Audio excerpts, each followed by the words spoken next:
let's start here. I mean, your company Workhorse, what can be said about it? Because I want to talk about it, but I actually, before I even say anything about it, as someone who's coming in, who's an investor who maybe has heard the name or hasn't heard the name, what do people need to know about your company? Why are people so excited about it? Because you guys are doing kind of bonkers returns so far this year. Yeah, I think what we do is we're kind of in the last mile delivery segment, and both from a technology standpoint and from a product standpoint. So when you think about the delivery trucks that are making deliveries right now, UPS, FedEx, the Amazon, Mercedes Sprinters that are used out there, the Ford Transits, the ones you see in your neighborhood, we make the all electric version of that, Mhm. and I think they're excited because we already have customers like UPS, but also DHL and a company called Pritchard, that's a dealer. Hitachi's out there also selling on our behalf, Ryder. So I think we have a great product. In addition to that, we have a drone that is a truck mounted drone and a patent on it that goes from the top of the truck and can make a delivery and come back to the truck wherever it's at. Oh, wow. Um, yeah. So I think in the last mile delivery, it's an $18 billion market. And right now, it's all internal combustion competition for the most part. Mm, You're out there with, uh, so from that $18 billion market with 300,000 plus vehicles purchased every year to satisfy that market, and the fastest growing market. It was growing about 14% a year prior to the virus. So mhm. it's the fastest automobile market out there.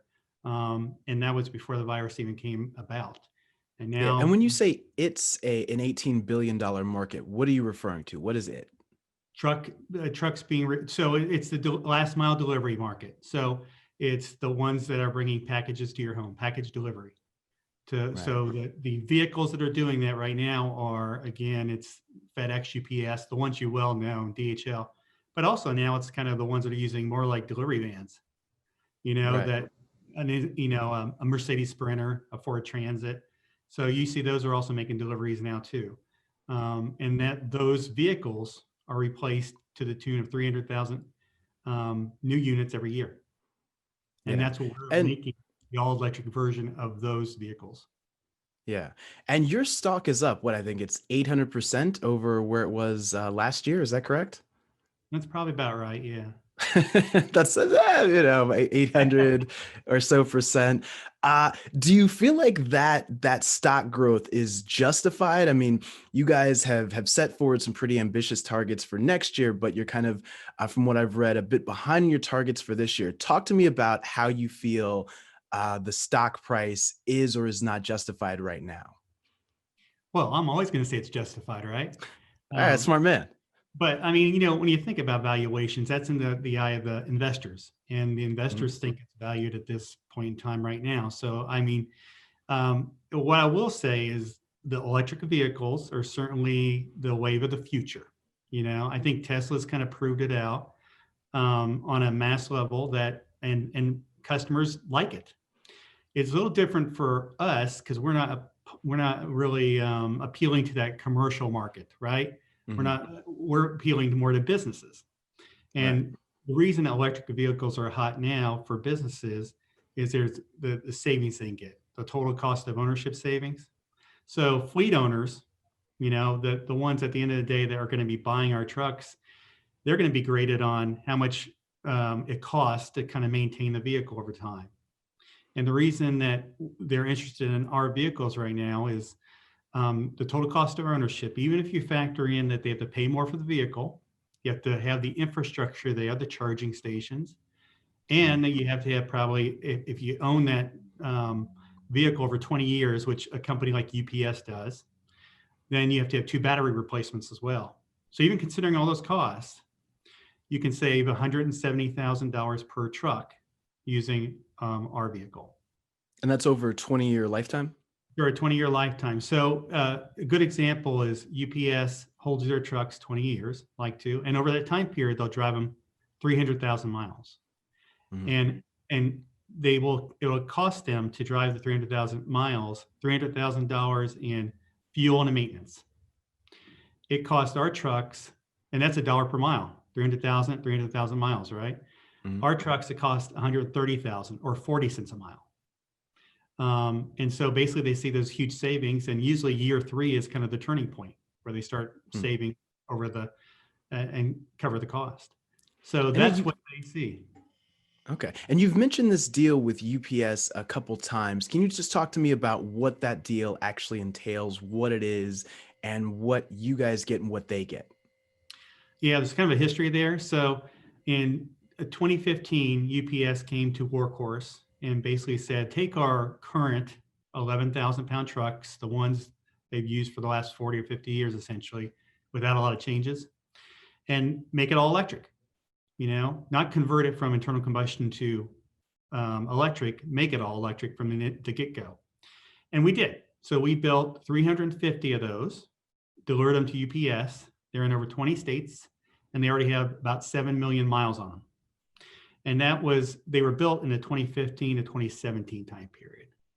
So during that time period, they said, okay, great, it works. So you kind of prove the concept. We can see the savings opportunities. Now they said, build us really the delivery van of the future, delivery truck of the future. And And that's the C series, is that correct? that's the C series. And the reason we needed to do it as well is because we couldn't keep it as an 11,000 pound truck.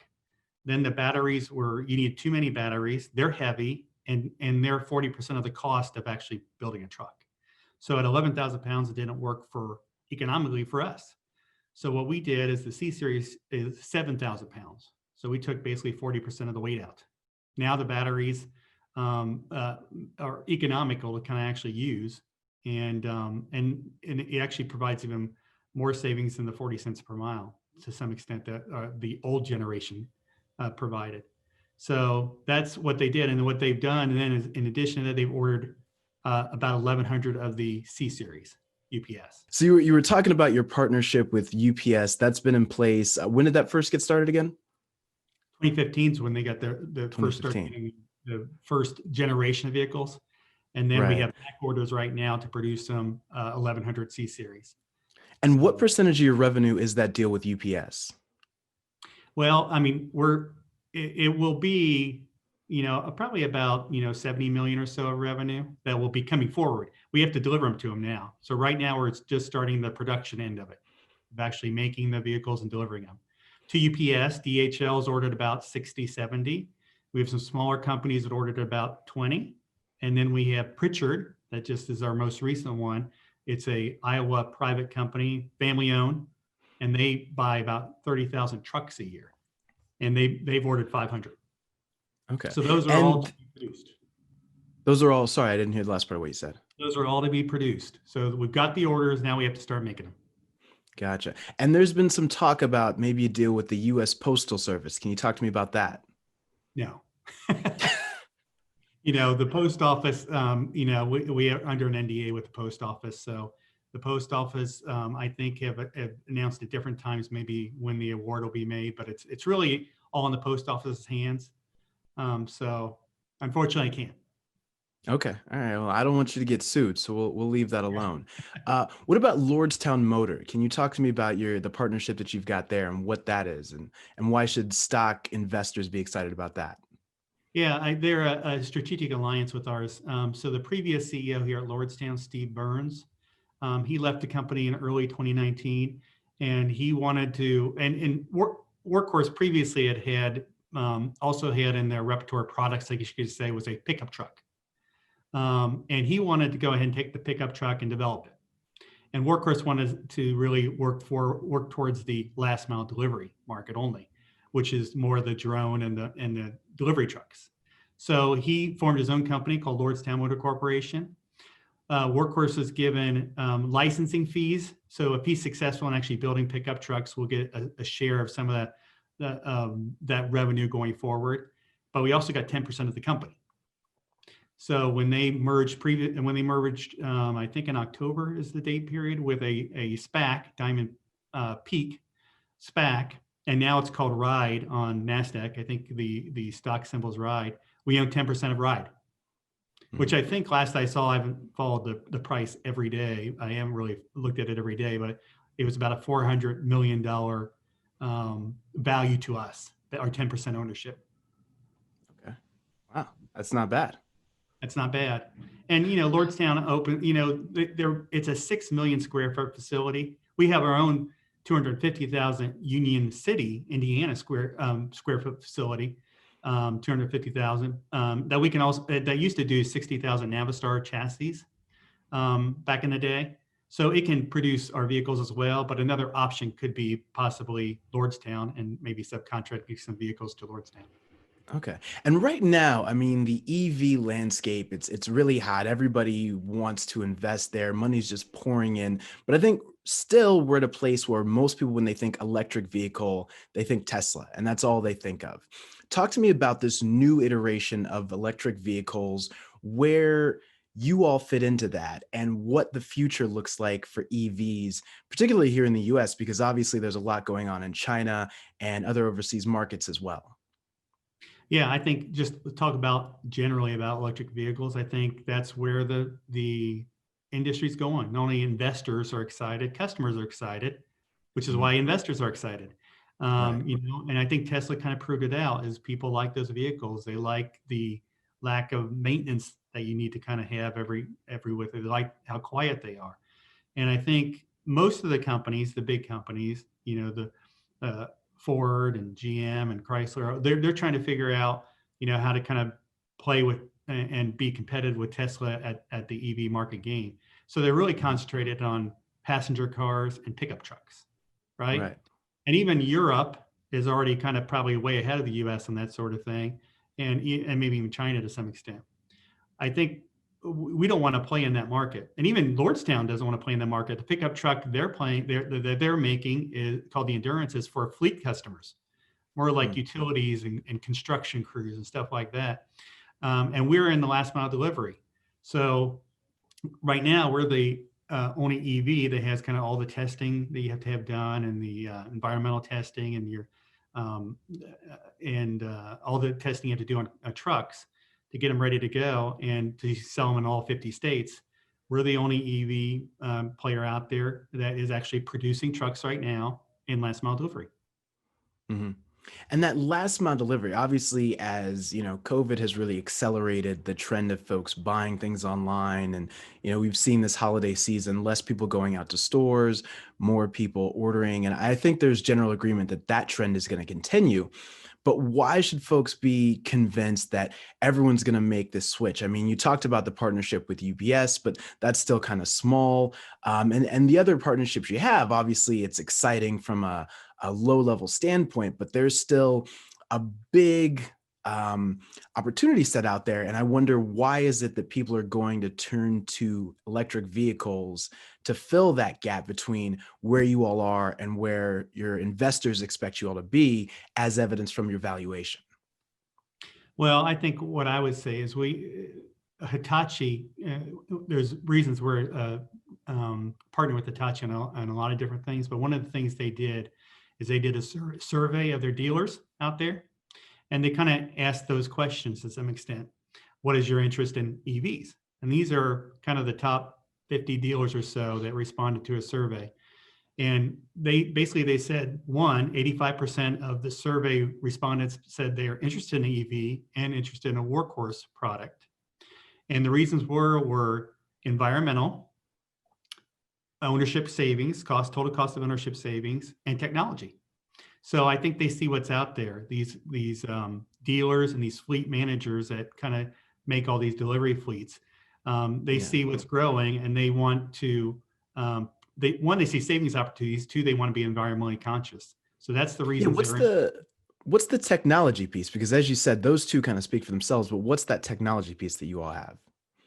Well, I mean, there's several things. I mean, just EV itself is a new technology, right? Battery. Hmm. So Yeah. it runs more like a golf cart, right? It doesn't have a combustion engine, right? It doesn't have a transmission.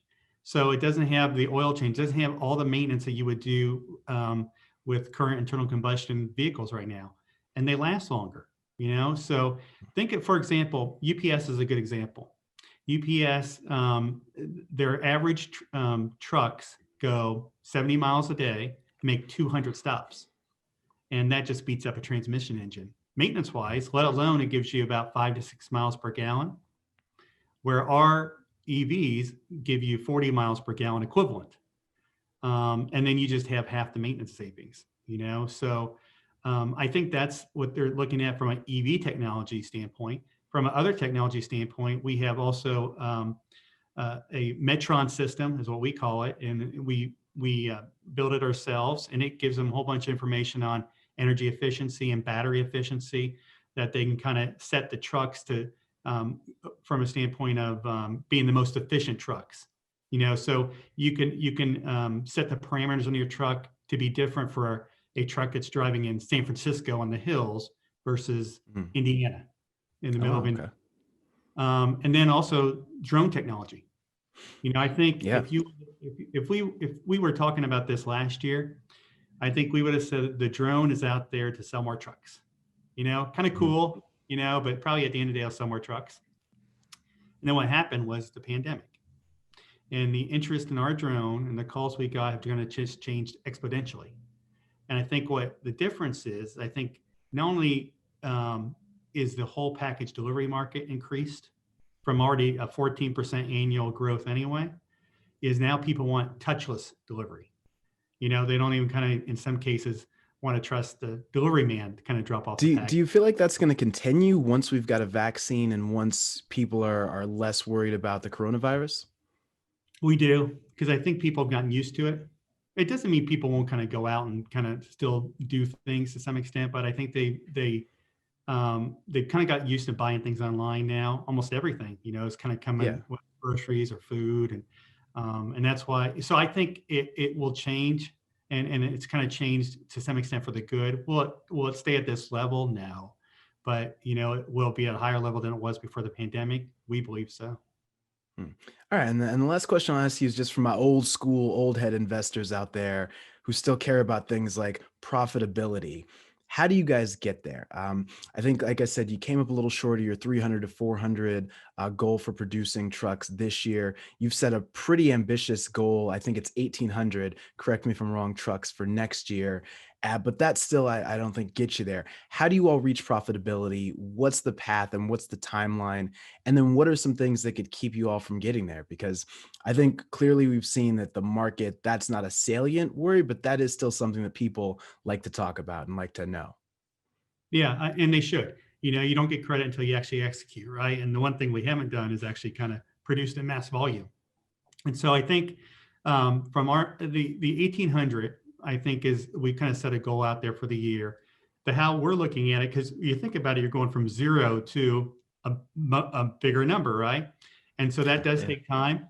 And so we look at it as more in like different chunks. And so our first goal is to get to that 100 a month or 5 a day kind of milestone, which we hope to do by the end of the first quarter 2021. After that, it's 10 a day, 200 a month. And, we hope to do that by the end of the second quarter 2021. And, then at that level, we are kind of at least getting to the 1,800, you can see where that will be achievable, right? Now, long term, and one of the reasons we affiliated with Hitachi, and Hitachi doesn't take partnerships lightly, is 2 reasons. They have a lot of dealers out there, and their network is vast. If you go out and kind of look at all the businesses Hitachi's in, so they reach a lot of customers, potential customers for us. So they are kind of our foot soldiers out there looking for dealers to purchase our vehicles. And we want to make money selling a truck, but there's a lot of after sale opportunities for other companies from a standpoint of financing the truck, the infrastructure, service, right? And so that's why different companies and major companies like Hitachi, Ryder, and Duke are kind of interested in partnering with us. They see money after the sale, and they see if they can help us sell more, that helps them. But we also brought Hitachi in because they have a operations assessment group that has looked at manufacturing over the years of a lot of different manufacturing organizations. And what we asked them is, look, we think we can kind of get to 5 a day by ourselves and maybe 10 a day, but long term, we want to be making 40 or 50 a day. And they've kind of given us a roadmap to kind of do that and what it would take to kind of maybe put some automation systems in place at Union City, Okay. plant to kind of do that and get there. So that's one way to kind of do it long term, I think, and get there. So when do you get there though? When does that happen on your projection? Well, here's what I've said previously. I said next year, not only is we're trying to get to the 1800, but I do for any manufacturing company that does that first year kind of mass production, you're also looking for that first gross margin positive month. So hopefully that's sometime next year too, is getting that that month where you actually have gross margin positive, because you're at the point where we're at the point right now where if you're ordering 50 or 100 or 200, you're not getting the volume discounts you want. You got to get to the stage where you can order 500 and 1,000, and you can get to that level and get to the volume discounts, and then get your cost down so you can make gross margin positive. When we get to a level that is maybe like 300 or so a month, then we think we can kind of get to eventually we want to get to gross margin targets of 15 to 20%, which then will make us profitable and and also cash flow positive. So it's we've got to Right. get to the higher volume level. So it won't be 2021. Mhm. That's the month of kind of getting Right. the volume up. Will it be I hope, 2022? let's see how 2021 goes first. Hopefully 2022 you can make that turn to in terms of the growth margins, but not necessarily in terms of company-wide being profitable. Is that Well, correct? I think if we're getting to 15, if we are getting the gross margins, our target of 15 to 20%, then we're at the level that we probably should have EBITDA, and we're also at the same EBITDA and profit margins we want to be at too. So, yeah. Okay. All right. Last question I'll ask you, Steve, before I let you go, and thank you so much for being with us here on Voices of Wall Street, is about the office, man. I mean, you got the stock going up 800%. You still got what looks like a regular looking office. When are you going to ball out and get the big tricked out office with all the gadgets and bells and whistles? When's that going to happen? I don't know if I even need that. It's not about need, man. It's about want. You Yeah. got to show the people that you're balling. Well, let's get to the stage where hopefully I can actually maybe even look at that down the road, decide it. But I'm not one that can actually build a truck, so I'm not helping in that regard at all. So that's the key to us, is like, and I think we've talked about it, and you brought it up. I think we can do that. It's not orders that I'm worried about at all, because I think the interest in the truck you're seeing from like a Pritchard, who even said they could do more than what they ordered. They do Mhm. 30,000 a year, so they could certainly do more than 500. But we got to get to the stage where we're making them and can satisfy everybody, and they don't have to wait until maybe 2022 for a truck. So that's our key, and we're hoping we're successful, and that's the key. But hey, I like my cozy little office.